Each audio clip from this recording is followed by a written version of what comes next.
What you see here is $10,000 on the table. You can take this money as a loan, but I will charge you a little bit of interest rate. Like most people, you take the money and you go buy a nice car. But in 10 years, it's time to pay me back. And because of interest rates, now you owe me $20,000 and not 10. You will say, I don't have money to give you. And if you don't, I take your car and a piece of your house. This is how debt works. And after 3 years of traveling the world, I noticed that this is exactly what China is doing. For example, take the small island nation of Sri Lanka.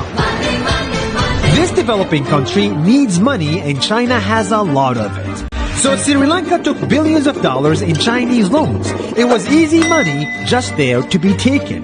And with that, they built skyscrapers, highways, airports, and shipping ports. The country grew and prospered. But few years later, this easy money came with interest rates, and Sri Lanka was so much in debt that it couldn't pay back China its money. And the only way out was to give China control of what they had built. In other words, Sri Lanka lost a piece of its home to China because of debt. This is the Chinese money trap. And it's a real thing I saw all over the world.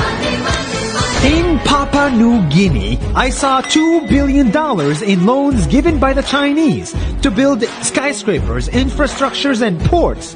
But there is no way this remote developing country can pay it back or its interest rate. And the only way out is to give China control of the country.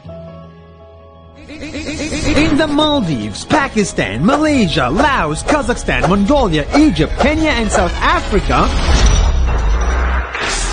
the same thing is happening, and many countries are struggling to pay back Chinese loans. If you look closely, all these infrastructure projects like highways, ports, and bridges connect to China through the sea or through the land to form something far bigger, far more powerful than just a bridge. A new Silk Road.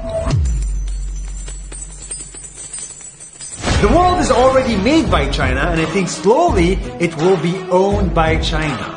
Don't get me wrong. Building bridges, ports, highways, and airports is a great thing for the people and the country. But they come at a very high cost. And when these countries can't pay back the loans, these countries will lose their homes.